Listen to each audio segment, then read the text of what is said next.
Hello అందరికి welcome back to Dolly dumplings. ఇవాళ recipe వచ్చేసి స్నాక్స్ రెసిపీ అండి. అప్పటికప్పుడు ఒక కప్పు అటుకులతో ఈజీగా చేసేసుకోవచ్చు. ఈ చెక్కలు టేస్టీగా క్రంచీగా ఉంటాయి. అలాగే ఫస్ట్ టైం చేసినా కానీ చాలా బాగా వస్తాయండి. ఇప్పుడు ఈ అటుకులతో చెక్కల్ని ఎలా చేసుకోవాలో ప్రాసెస్ చూసేద్దాము. దీనికోసం ముందుగా ఒక బౌల్ని తీసుకొని ఇందులో ఒక కప్పు అటుకుల్ని వేసుకోవాలి. నేను ఇక్కడ పలచగా ఉన్న అటుకుల్ని తీసుకుంటున్నానండి. మీరు లావుగా ఉన్న అటుకులతో కూడా చేసుకోవచ్చు.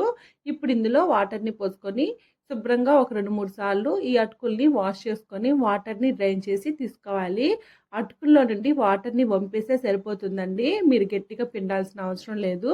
ఇలా 1 నిమిషం పాటు అలాగే వదిలేసిన తర్వాత ఇప్పుడు ఇందులో ఒక పావు కప్పు శనగపిండిని వేసుకోవాలి. అలాగే ఒక పావు టేబుల్ స్పూను సాల్ట్, అర టేబుల్ స్పూన్ జీలకర్ర, ఇందులోనే ఒక అర టేబుల్ స్పూన్ వరకు కరోంజీ సీడ్స్ని వేసుకోవాలి. అలాగే పావు టేబుల్ స్పూను ఇంగువ, ఒక పావు టేబుల్ స్పూను పసుపు వేసుకోవాలి. ఇందులో ఒక అర టేబుల్ స్పూను కారం పొడిని వేసుకోవాలి. ఈ కారం పొడికి బదులు మీరు చిల్లీ ఫ్లేక్స్ని కూడా వేసుకోవచ్చండి. అలాగే ఇందులో ఒక టేబుల్ స్పూన్ వరకు కసూరి మేతిని చేతిలో వేసుకొని క్రష్ చేసుకొని వేసుకోవాలి.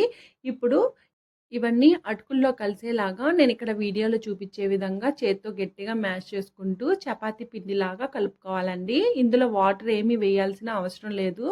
ఒకవేళ మీకు వాటర్ వేయాలనిపిస్తే ఒక 4 టేబుల్ స్పూన్ల వరకు వాటర్ని వేసుకోవచ్చండి. మీకు ఒకవేళ లూజ్గా అనిపిస్తే ఇందులో శనగపిండిని మరో 2 టేబుల్ స్పూన్ల వరకు వేసుకోవచ్చు. అలాగే సాల్ట్ని కూడా అడ్జస్ట్ చేసుకోవాలండి.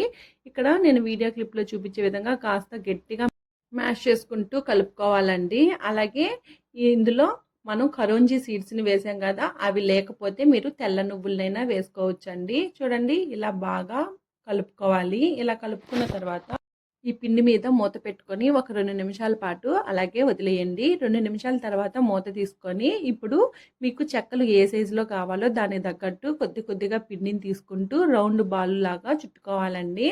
అదేవిధంగా అంతా పిండిని రౌండ్ బాల్ లాగా చుట్టుకొని పక్కకు పెట్టుకోవాలి. ఇలా చేసుకోవడం వల్ల చెక్కలు ఒత్తుకోవడం అనేది ఈజీగా అయిపోతుంది. చూడండి, ఇలా అన్నీ ఒత్తేసుకున్న తర్వాత ఇప్పుడు చెక్కల్ని ఒత్తుకోవడం కోసం ఏదైనా పాలిథిన్ పేపర్ మీద కొద్దిగా ఆయిల్ని అప్లై చేసుకోవాలి.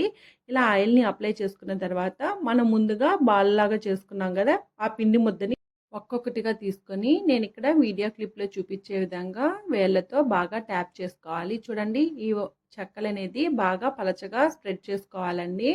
ఇవి చేతికి కూడా అంటుకోవండి, చాలా ఈజీగా చేసేసుకోవచ్చు. అలాగే అన్నిటినీ చేసుకోవాలి. ఒకవేళ మీకు ఈ ప్రాసెస్ లేట్ అనిపిస్తే మాత్రం ఈ పిండి ముద్దని ఒక్కొక్కటిగా తీసుకొని నేను ఇక్కడ వీడియో క్లిప్లో చూపించే విధంగా చెక్కలుగా ఒత్తుకోవాలండి.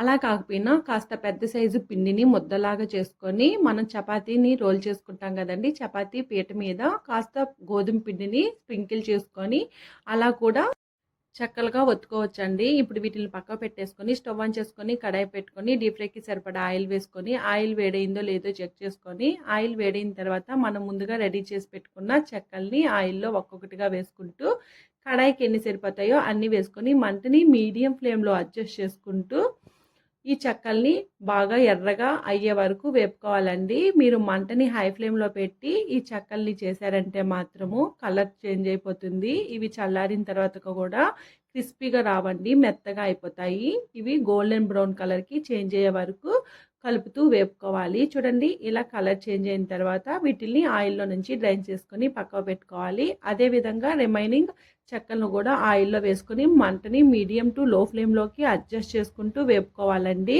మీరు ఎట్టి పరిస్థితిలో మంటని హై ఫ్లేమ్లో పెట్టి వేపుకోకూడదు. ఇలా అన్ని చెక్కల్ని ఆయిల్లో వేపుకున్న తర్వాత స్టవ్ ఆఫ్ చేసేసుకొని ఇవి పూర్తిగా చల్లారిన తర్వాత ఏదైనా 8 డబ్బాల్లో స్టోర్ చేసుకుంటే చాలా క్రంచీగా క్రిస్పీగా ఉంటాయండి. టేస్ట్ కూడా చాలా బాగుంటాయి. మీరు అలానే వదిలేశారంటే మాత్రం ఇవి మెత్తగా అయిపోతాయి. బాగా చల్లారిన తర్వాత మాత్రమే స్టోర్ చేసుకోవాలండి. అంతేనండి, అటుకులతో చెక్కల్ని ఎలా చేసుకోవాలో ప్రాసెస్ ఏందో చూశారు కదా. ఈ వీడియో మీకు నచ్చితే లైక్ చేయండి, షేర్ చేయండి, కామెంట్ చేయండి. మరిన్ని రెసిపీస్ కోసం మన ఛానల్ని సబ్స్క్రైబ్ చేసుకొని నోటిఫికేషన్ సింబల్ని ఆన్ చేయండి. Thank you for watching.